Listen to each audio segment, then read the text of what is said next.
Hello दोस्तों, मेरा नाम है अनिरुद्ध। आज हम बात करने वाले हैं बीटा वर्जन्स के बारे में। वैसे जिनको नहीं पता बीटा वर्जन्स क्या होते हैं, बीटा वर्जन एक प्री रिलीज यानी कि मेन स्टेबल वर्जन से पहले आने वाला अपडेट जो इसलिए पुश करा जाता है ताकि उसमें बग्स क्या है, क्या प्रॉब्लम्स है वो देखा जाए और असली वाला यानी स्टेबल वाला वर्जन निकाला जाए।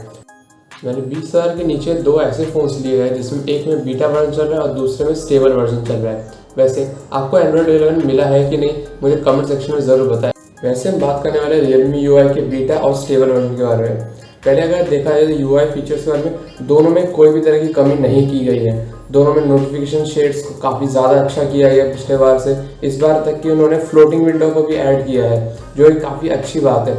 इस बार सिस्टम को कस्टमाइज़ करने के लिए आपको बहुत सारा ऑप्शन मिल जाता है। या तक कि आप इस बार आइकन्स को, कलर्स को, फॉन्ट्स को भी आप चेंज कर सकते हैं। या तक कि सिस्टम ऐप्स के नोटिफिकेशन शेड में आप कलर चेंज कर काफ़ी ज़्यादा कलर्स आपको दिया गया है। जैसे कि आप देख सकते हैं रेड, येलो, ग्रीन। वैसे रेड से याद आया, सब्सक्राइब बटन भी रेड कलर का है, नहीं किया है तो कर दीजिए। इस बार एक्सेसिबिलिटी में काफ़ी ज़्यादा ऑप्शन दिए गए हैं। यहाँ तक कि आप साउंड को भी एडजस्ट किया जा सकता है। उन्होंने गूगल का साउंड एम्पलीफायर ऐप उन्होंने दिया है जिसका ये आप पूरी तरीके से इस्तेमाल कर सकते हैं। या तक कि इस बार उन्होंने काफ़ी ज़्यादा पॉलिश्ड ओएस निकाला है as compare to Realme UI 1 और कलर OS 6 के हिसाब से। अब अगर सिक्योरिटी पैचेस की बात की जाए तो वहाँ पर बीटा एक कदम आगे निकल जाता है। बीटा में हमें सबसे लेटेस्ट वाला अपडेट मिल जाता है, वहीं पर स्टेबल होते हुए भी उसमें हमें पुराना वाला ही सिक्योरिटी पैच मिल जाता है और सिक्योरिटी पैच काफ़ी ज़्यादा इंपॉर्टेंट होती है। अब अगर सिस्टम एनिमेशंस की बात की जाए तो दोनों में भी आपको सेम एनिमेशंस देखने मिल जाएगी। दोनों में ऐप ओपनिंग एनिमेशन को फास्ट पर रखा गया है। यहाँ तक कि डेवलपर ऑप्शन उसमें कोई भी छेड़छाड़ नहीं गई है। मगर आपको बीटा वर्जन में काफ़ी ज़्यादा लैग्स देखने मिल जाएंगे एनिमेशन में। शायद बीटा वर्जन के कारण ऐसा हो सकता है, मगर ये एनिमेशन आपको बहुत ज़्यादा इरिटेट करने वाली है आने वाले दिनों में, क्योंकि वो काफ़ी ज़्यादा आपके फ़ोन को स्लो भी बना सकती है। मेरे ख्याल से आपको फ़ोन को एक बार रीसेट कर देना चाहिए। अगर आपको तो भी प्रॉब्लम्स फेस हो रही है तो फिर आप सीधे सीधे जाकर डेवलपर ऑप्शन से सारे एनिमेशन को 0.5 या फिर सीधा ऑफ ही कर दीजिए। यहाँ तक कि आप एक्सेसिबिलिटी में जाके एनिमेशन को डायरेक्ट ऑफ कर सकते हैं। हाँ, थोड़ी आपको प्रॉब्लम होगी मगर कुछ दिनों में आपको वो सब कुछ अच्छा लगने लगेगा। अब अगर डिस्प्ले क्वालिटी की बात की जाए तो उन्होंने इस बार बहुत बड़ा चेंज लाया है जिसकी मुझे सबसे ज़्यादा ज़रूरत थी। बीटा वर्जन में उन्होंने डिस्प्ले को काफ़ी ज़्यादा सुधारा है। आउटडोर विजिबिलिटी को, डिस्प्ले कलर्स को, टेम्परेचर को बहुत अच्छा उन्होंने बैलेंस किया है। और वहीं पे अगर स्टेबल वर्जन की बात की जाए तो इस बार उन्होंने हाई रिफ्रेश रेट में स्क्रीन फ्लिकरिंग को तो सुधार दिया है मगर स्क्रीन ब्राइटनेस और क्वालिटी में कोई भी सुधार नहीं है। इस बार में रियलमी को काफ़ी ज़्यादा काम करने की ज़रूरत है। अब अगर कैमरा क्वालिटी की बात करें, जैसे कि इस फर्स्ट शॉट में आप देख सकते हैं कि स्टेबल के कलर्स अच्छे हैं और डिटेल्स भी अच्छे हैं, मगर सेकंड शॉट में देखा जाए तो स्टेबल का काफ़ी ज़्यादा टेम्परेचर वार्म है। वहीं पर बीटा ने काफ़ी इसे न्यूट्रल रखने की कोशिश की है और डिटेल्स बीटा में ज़्यादा अच्छे हैं। वहीं पर थर्ड शॉट यानी 48 मेगापिक्सल शॉट्स में देखा जाए तो स्टेबल में कलर्स काफ़ी अच्छे हैं मगर डिटेल्स बिल्कुल भी नहीं है। वहीं पर बीटा जीत जाता है। अब पोर्ट्रेट शॉट्स की बात की जाए तो दोनों में ही काफ़ी ज़्यादा इंप्रूवमेंट करी गई है, क्योंकि एज डिटेक्शन दोनों ही ज़्यादा लैग करते थे। अब एज डिटेक्शन को सुधारा गया है मगर इसे और सुधारने की ज़रूरत है, इसीलिए मैं इसको ड्रॉ देना चाहूँगा। अब फिफ्थ शॉट की अगर बात की जाए नाइट मोड यानी कि लो लाइट शॉट्स में, तो वहाँ पर बीटा मोड थोड़ा अच्छा है। डिटेल्स कम है मगर आपको ज़्यादा लाइट दिखने को मिलेगा। मगर वहीं पर स्टेबल वर्जन में आपको कॉन्ट्रास्ट ज़्यादा मिलेगा मगर डिटेल्स थोड़ा सा ज़्यादा है उसमें। तो आपको क्या लगता है कमेंट्स में ज़रूर बताएं। अब वीडियो की बात करें तो हमें दोनों में 4K 30 और 1080 60 तक हम रिकॉर्ड कर सकते हैं। दोनों में 60 फ्रेम्स को काफ़ी ज़्यादा सुधारा है, यानी कि फ्रेम्स को ज़्यादा ऐड किया है।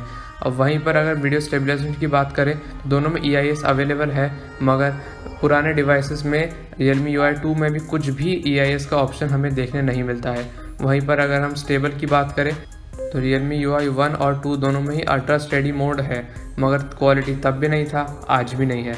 दोनों में ही कलर्स डल है और डिटेल्स तो है ही नहीं। उससे अच्छा आप एक गिम्बल यूज़ कर लीजिए, 1080 60 पर रिकॉर्ड करें, वो काफ़ी ज़्यादा अच्छा रहेगा। और वहीं पर बीटा में कलर्स और डिटेल्स दोनों काफ़ी ज़्यादा अच्छे हैं। और अपडेट के बाद जो सबसे ज़्यादा अफेक्ट हुआ है वो है आपका बैटरी हेल्थ। अब सब कुछ अगर साइड में रखा जाए तो बैटरी हेल्थ आपको सबसे ज़्यादा ध्यान में पड़ेगा। अगर आप एक 4000 mAh की बात करें तो उस फ़ोन को लगभग 4 से 6 घंटे टिक जाना चाहिए, मगर ये लगभग 4 घंटा टच होने के बाद ही बैटरी लो होना शुरू हो जाएगा। जैसे 5 घंटा होगा आपको दोबारा चार्ज करना ही पड़ जाएगा। शायद उन्होंने इस बीटा वर्जन में चार्जिंग को भी मैंडेटरी कर दिया है कि आपको 2 बार चार्ज करना ही पड़ेगा। अब वहीं पर अगर स्टेबल की बात करें तो स्टेबल में भी आपको सेम अपडेट मिल जाएगा, तो इसीलिए बैटरी भी वही होने वाली है। अब अगर चार्जिंग और एनिमेशन की बात की जाए तो सबसे बड़ा घपला तो यहीं पर है। अब जिस फ़ोन पे मैंने बीटा अपडेट किया था उस फ़ोन पे out of the box VOOC charger था, मगर अपडेट के बाद वो डार्ट बन गया। अब उसे मैंने टेस्टिंग के लिए एक बार स्विच ऑफ भी किया, तब स्विच ऑफ करने पर वो फ़ोन वूक बन गया फिर से। तो अब सेकेंड बीटा रोल आउट के बाद उसे फिर से उन्होंने वूक में तो तब्दील कर दिया है, मगर स्टेबल और बीटा की बात कर जो आपको वो डेसिमल वाला अपडेट का एनिमेशन मिल जाता था, अब वो दोनों में गायब हो चुका है। अब एक सिंपल चार्जिंग एनिमेशन आ चुका है। अब अगर परफॉर्मेंस की बात करें तो दोनों में आपको बहुत बड़ा डिसएडवांटेज देखने मिलने वाला है, यहाँ तक कि सिस्टम ऐप्स भी सही से उन्होंने ऑप्टिमाइज नहीं किया है। अब बीटा वर्जन की बात करें तो आपको एनिमेशन बहुत घटिया देखने मिल जाए, जिसकी वजह से परफॉर्मेंस डाउन होने वाला है, उसके लिए आपको एनिमेशन डाउन करने पड़ेंगे। और सेकंड बात है रैम मैनेजमेंट दोनों स्टेबल और बीटा दोनों में काफ़ी ज़्यादा बिगड़ गया है। अब अगर परफॉर्मेंस से इतना बेकार होगा तो हीटिंग तो होने ही वाली थी, तो बस दोनों फ़ोन हीट भी उतने ही होते हैं, परफॉर्मेंस ड्रॉप, ऊपर से रैम भी काफ़ी ज़्यादा कंज्यूम हो रहा है।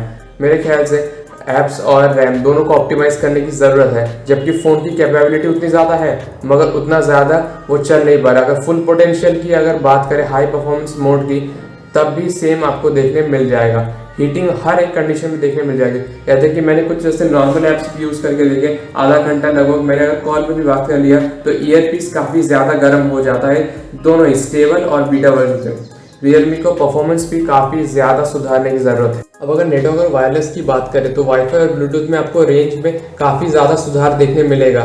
कभी कभार ऐसा होता था कि दरवाज़ा बंद कर दिया जाए तो वाईफाई और ब्लूटूथ दोनों ही कभी कभार डिस्कनेक्ट हो जाते थे डिवाइसेस के साथ, मगर इस बार उन्होंने उसको सुधारा है, जो कि एक एडवांटेज बन जाता है। जो सेकेंड एडवांटेज है वाईफाई कॉलिंग, हर ऑपरेटर के साथ उन्होंने ऐड किया है। हाँ, अगर वी वाईफाई कॉलिंग थोड़ा अभी नया है, अपडेट्स आने के बाद वो और ज़्यादा सुधर जाएगी, तो उसे आप अगर ध्यान में रखें तो अच्छा होगा। वहीं पर अगर 4G एग्रीगेशन की बात की जाए तो 4G एग्रीगेशन को भी काफ़ी ज़्यादा उन्होंने सुधारा है।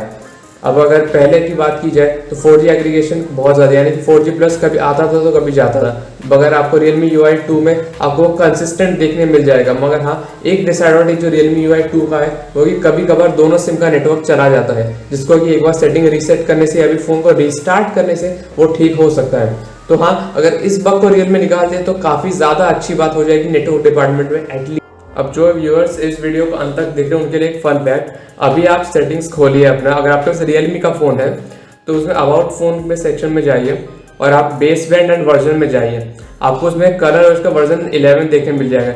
इसीलिए आपको ज़्यादातर जो थीम्स मिलेंगे, फॉन्ट्स मिलेंगे, वो सब आपको कलर ओएस का ही दिखने वाला है, क्योंकि Realme UI बस कलर ओएस के ऊपर एक और स्क्रीन बिठाया हुआ है, यानी कि पहले स्टॉक वर्जन, उसके ऊपर कलर ओएस और उसके बाद Realme UI। इसीलिए आपका फ़ोन शायद लैग कर सकता है। खैर, हमें क्या उससे, मेरा आपको यही सजेशन रहेगा कि जब भी कोई सॉफ्टवेयर अपडेट आए सिर्फ फीचर्स के लिए नहीं, उसके स्टेबिलिटी पर भी ध्यान दीजिए और अपडेट आने के 2 से 3 महीने बाद ही या फिर 4 महीने बाद ही उस अपडेट को इंस्टॉल कीजिए, वरना ये सारे प्रॉब्लम्स आपको देखने मिल सकते हैं। वैसे हमारा नेक्स्ट टॉपिक होने वाला है iOS और एंड्रॉयड पर, जो कि दोनों ही स्टेबल वर्जन पर है। वैसे आप किन किन टॉपिक्स पर कंपैरिजन देखना चाहेंगे हमें कमेंट्स के माध्यम में बताएं। वैसे अगर आपको जानना है कि कौन सा स्टोरेज सबसे फास्ट होता है और स्टोरेज की वजह से क्यों हमारा फ़ोन सबसे ज़्यादा फास्ट बन जाता है, तो इस वीडियो पर क्लिक करें। और अगर आपको जानना है कि एप्पल क्यों खतरे में इंडिया में, तो इस वीडियो पर क्लिक करें। तब तक के लिए इस वीडियो को लाइक करें, ज़्यादा से ज़्यादा शेयर करें। धन्यवाद।